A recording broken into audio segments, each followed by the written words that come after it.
Hello everyone, welcome back to Suhasini vlogs. ಇವತ್ತಿನ ವಿಡಿಯೋದಲ್ಲಿ simple recipe mini gulab ಜಾಮೂನ್ನ ಯಾವ ರೀತಿ ಮಾಡೋದು ಅಂತ ತೋರಿಸ್ತಾ ಇದ್ದೀನಿ. ಬರೀ 3-4 ಇಂಗ್ರೀಡಿಯೆಂಟ್ಸ್ನ ಬಳಸ್ಕೊಂಡು ಈಸಿ ಸ್ಟೆಪ್ಪಲ್ಲಿ, ಈಸಿ ಪ್ರೋಸೆಸ್ಸಲ್ಲಿ ಯಾವ ರೀತಿ ಮಾಡ್ಕೊಳ್ಳೋದು ಅಂತ ಇವತ್ತಿನ ವಿಡಿಯೋದಲ್ಲಿ ಶೇರ್ ಮಾಡ್ತಾ ಇದ್ದೀನಿ. ಸೊ ಇನ್ನೂ ಯಾರೆಲ್ಲ ನನ್ನ ಚಾನಲ್ನ ಸಬ್ಸ್ಕ್ರೈಬ್ ಮಾಡ್ದಿರಾ ನೋಡ್ತಾ ಇದ್ದೀರಾ, ಪ್ಲೀಸ್ ಸಬ್ಸ್ಕ್ರೈಬ್ ಮಾಡ್ಕೊಳ್ಳಿ. ಹಾಗೆ ನಿಮಗೆ ಕಾಣಿಸೋ ಬೆಲ್ ಐಕನ್ ಮೇಲೆ ಕ್ಲಿಕ್ ಮಾಡಿದ್ರೆ ನಾನು ಮಾಡೋ ಯಾವುದೇ ವಿಡಿಯೋದು ಫಸ್ಟ್ ನೋಟಿಫಿಕೇಶನ್ ನಿಮಗೆ ಬರುತ್ತೆ. ಸೊ ರೆಸಿಪಿ ಸ್ಟಾರ್ಟ್ ಮಾಡೋಣ. ಅಟ್ ಫಸ್ಟ್ ಇಲ್ಲಿ 750 ಗ್ರಾಮ್ಸ್ ಅಷ್ಟು ಶುಗರ್ನ ತಗೊಂಡಿದ್ದೀನಿ. ಸೊ ಇದಕ್ಕೆ 500 ml ಅಷ್ಟು ವಾಟರ್ನ ಆ್ಯಡ್ ಮಾಡ್ಕೋತಾ ಇದ್ದೀನಿ. ಇಲ್ಲಿ ಶುಗರ್ ಸಿರಪ್ ಮಾಡ್ಕೊಳ್ಳೋದಕ್ಕೆ ಈ ಕನ್ಸಿಸ್ಟೆನ್ಸಿಯಲ್ಲಿ ವಾಟರ್ನ ಆ್ಯಡ್ ಮಾಡಿಕೊಂಡ್ರೆ perfect thickness and perfect consistency ಬರುತ್ತೆ.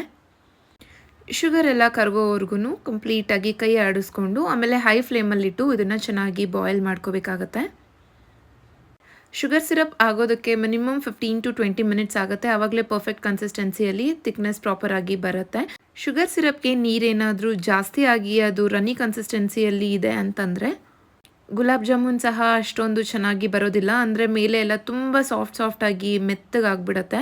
ಹಾಗಂತೇಳಿ ತೀರಾ ಓವರ್ ಕುಕ್ ಮಾಡಿಕೊಂಡ್ರೂ ಸಹ ಅಷ್ಟೇ ಮೇಲೆ ಎಲ್ಲ ಮೆತ್ತಗಾಗಿರುತ್ತೆ ಆ್ಯಂಡ್ ಒಳಗಡೆ ಶುಗರ್ ಸಿರಪ್ ಹೋಗೇ ಇರೋದಿಲ್ಲ. ಸೊ ತುಂಬ ಗಟ್ಟಿಯಾಗಿ ಹಾಗೆ ತುಂಬ ನೀರಾಗೂ ಬೇಡ. ಇದು ಪರ್ಫೆಕ್ಟ್ ಕನ್ಸಿಸ್ಟೆನ್ಸಿ ಇದೆ. 1/2 ಟೇಬಲ್ ಸ್ಪೂನ್ ಏಲಕ್ಕಿ ಪೌಡರ್ ಹಾಕ್ಕೊಂಡು 20 ಮಿನಿಟ್ಸ್ ಕುದಿಸ್ಕೊಂಡು ಸ್ಟವ್ ಆಫ್ ಮಾಡಿ ಸೈಡಲ್ಲಿ ಇಡ್ತಾ ಇದ್ದೀನಿ. ಈಗ 500 ಗ್ರಾಮ್ಸ್ ಅಷ್ಟು ಗುಲಾಬ್ ಜಾಮೂನ್ ಪೌಡರ್ನ ತೊಗೊಂಡಿದ್ದೀನಿ. ಸೊ ನಾನು ಓನ್ಲಿ ಗುಲಾಬ್ ಜಾಮೂನ್ ಪೌಡರ್ ಅಷ್ಟೇ ಯೂಸ್ ಮಾಡ್ತಿರೋದು, ಯಾವುದೇ ರೀತಿ ಕೋವನ್ನು ಬಳಸ್ಕೋತಾ ಇಲ್ಲ. ಸೊ ಈಗ ಒಂದು ಅಗಲವಾಗಿರೋಂತಹ ಒಂದು ಬೌಲ್ಗೆ ಇದನ್ನು ಕಟ್ ಮಾಡಿ ಪೌಡರ್ನ ಆ್ಯಡ್ ಮಾಡ್ಕೋತಾ ಇದ್ದೀನಿ.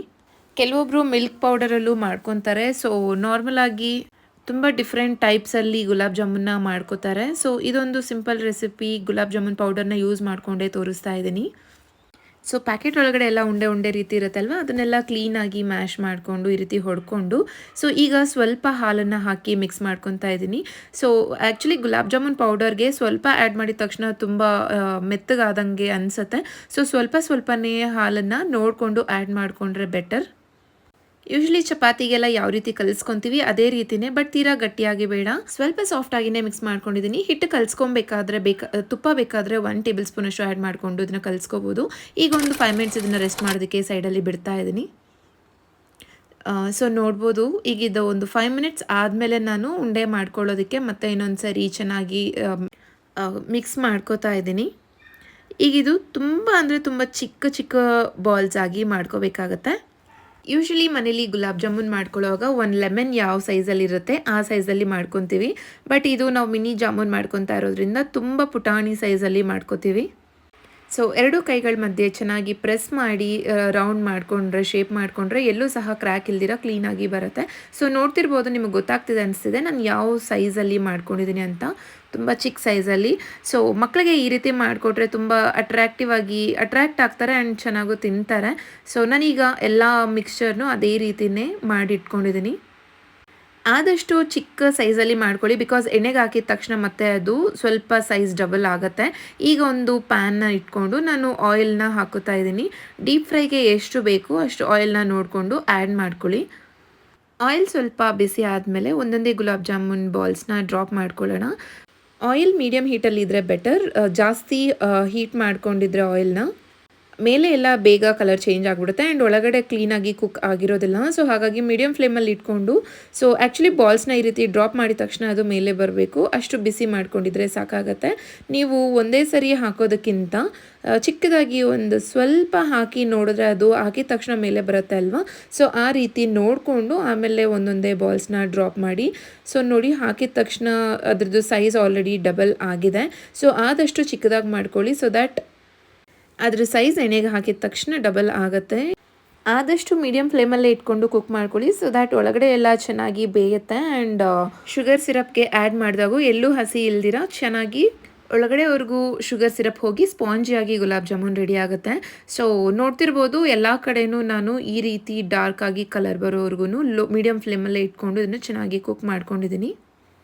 ಸೊ ಆಯಿಲ್ನೆಲ್ಲ ಕ್ಲೀನಾಗಿ ತೆಗೆದು ಬೇಕಾದರೆ ನೀವು ಒಂದು ಟಿಶ್ಯೂ ಪೇಪರ್ ಮೇಲೆ ಹಾಕೋಬೋದು. ಸೊ ದ್ಯಾಟ್ ಏನಾದರೂ ಜಾಸ್ತಿ ಆಯಿಲ್ ಇದೆ ಅಂತ ಅನಿಸಿದ್ರೆ ಆ ಟಿಶ್ಯೂ ಪೇಪರ್ ಮೇಲೇ ಎಲ್ಲ ಆಯಿಲ್ ಹೋಗುತ್ತೆ. ಸೊ ಶುಗರ್ ಸಿರಪ್ ಕೂಡ ಮೀಡಿಯಮ್ ಹೀಟಲ್ಲಿನೇ ಇದೆ. ಈ ಟೈಮಲ್ಲಿ ನಾನು ಮಾಡ್ಕೊಂಡಿರೋವಂಥ ಗುಲಾಬ್ ಜಾಮೂನ್ ಬಾಲ್ಸ್ನ ಇದರಲ್ಲಿ ಆ್ಯಡ್ ಮಾಡಿಕೊಂಡು ಚೆನ್ನಾಗಿ ಮಿಕ್ಸ್ ಮಾಡ್ತಾಯಿದ್ದೀನಿ ಒಂದು ಸರಿ. ಶುಗರ್ ಸಿರಪ್ ಮೀಡಿಯಮ್ ಟೆಂಪರೇಚರಲ್ಲಿ ಇರಬೇಕಾದ್ರೇ ಈ ಗುಲಾಬ್ ಜಾಮೂನ್ ಬಾಲ್ಸ್ನ ಆ್ಯಡ್ ಮಾಡ್ಕೋಬೇಕು. ಹೈ ಟೆಂಪರೇಚರಲ್ಲಿ ಇರಬೇಕಾದ್ರೆ ಹಾಕಿದ್ರೆ ಮೇಲೆ ಎಲ್ಲ ಚೆನ್ನಾಗಿ ಸಾಫ್ಟ್ ಆಗಿಬಿಡುತ್ತೆ, ಬಟ್ ಒಳಗಡೆ ಎಲ್ಲ ಶುಗರ್ ಸಿರಪ್ ಇಳ್ದಿರೋದಿಲ್ಲ. ಸೊ ಹಾಗಾಗಿ ಮೀಡಿಯಮ್ ಫ್ಲೇಮಲ್ಲಿ ಇಟ್ಕೊಂಡು ಈ ಬಾಲ್ಸ್ನ ಆ್ಯಡ್ ಮಾಡಿಕೊಂಡು, ಸೊ ನಾನು ಇದನ್ನು ಮಿನಿಮಮ್ 2 ಅವರ್ಸು ಇಟ್ಟಿದ್ದೆ ತಣ್ಣಗಾಗೋದಕ್ಕೆ, ಆ್ಯಂಡ್ ಶುಗರ್ ಸಿರಪ್ ಎಲ್ಲ ಕ್ಲೀನಾಗಿ ಹಿಡಿಬೇಕು ಅಂತೇಳಿ. ಸೊ ನೋಡಿದ್ರಲ್ವಾ ಸಿಂಪಲ್ಲಾಗಿ ಮಿನಿ ಗುಲಾಬ್ ಜಾಮೂನ್ ಯಾವ ರೀತಿ ಮಾಡ್ಕೊಳ್ಳೋದು ಅಂತ. ಆ್ಯಕ್ಚುಲಿ ಇದನ್ನು ಸರ್ವ್ ಮಾಡ್ಕೊಳ್ಳೋದಕ್ಕಿಂತ ಮುಂಚೆ ಅಂದರೆ ಇದರಲ್ಲಿರುವಂಥ ಟೆಂಪ್ರೇಚರ್ ಕಂಪ್ಲೀಟಾಗಿ ಹೊರಗಡೆ ಇಟ್ಟು ಕೂಲ್ ಆದಮೇಲೆ 1 ಅವರ್ ನೀವು ಫ್ರಿಜ್ಜಲ್ಲಿ ಇಟ್ಟು ಇದನ್ನು ಸರ್ವ್ ಮಾಡಿಕೊಂಡ್ರೆ ತುಂಬಾ ಟೇಸ್ಟಿಯಾಗಿರುತ್ತೆ. ಇದಕ್ಕೆ ಕಾಂಬಿನೇಷನ್ ಆಗಿ ಡಿಫ್ರೆಂಟ್ ಫ್ಲೇವರ್ ಐಸ್ ಕ್ರೀಮ್ ಜೊತೆ ಸರ್ವ್ ಮಾಡಿಕೊಂಡ್ರೆ ಸಖತ್ ಟೇಸ್ಟಿಯಾಗಿರುತ್ತೆ. ಹೋಪ್ ನಿಮಗೆ ರೆಸಿಪಿ ಇಷ್ಟ ಆಗಿದ್ರೆ ಫ್ರೆಂಡ್ಸ್ ಆ್ಯಂಡ್ ಫ್ಯಾಮಿಲಿಗೂ ಶೇರ್ ಮಾಡಿ. ಹಾಗೆ ನೋಡೋದಕ್ಕೂ ಅಷ್ಟೇ ಅಟ್ರ್ಯಾಕ್ಟಿವ್ ಆಗಿರುತ್ತೆ ಅಲ್ವಾ. ಸೊ ಯಾವುದಾದ್ರೂ ಸ್ಮಾಲ್ ಪಾರ್ಟೀಸ್ಗೆ ಒಂದು ಡೆಸರ್ಟ್ ಥರ ಇದನ್ನು ಮಾಡ್ಕೋಬೋದು. ಸೊ ಖಂಡಿತ ಮನೇಲಿ ಟ್ರೈ ಮಾಡಿ, ನಿಮಗೂ ಇಷ್ಟ ಆಗುತ್ತೆ ಅಂತ ಹೇಳ್ತಾ ಈ ವಿಡಿಯೋನ ಇಲ್ಲಿಗೆ ಎಂಡ್ ಮಾಡ್ತಾ ಇದ್ದೀನಿ. ಮತ್ತೆ ಇನ್ನೊಂದು ಡಿಫ್ರೆಂಟ್ ರೆಸಿಪಿ ಜೊತೆ ನೆಕ್ಸ್ಟ್ ವಿಡಿಯೋದಲ್ಲಿ ಸಿಗ್ತೀನಿ. ಅಲ್ಲಿವರೆಗೂ ಎಲ್ರಿಗೂ ಬಾಯ್.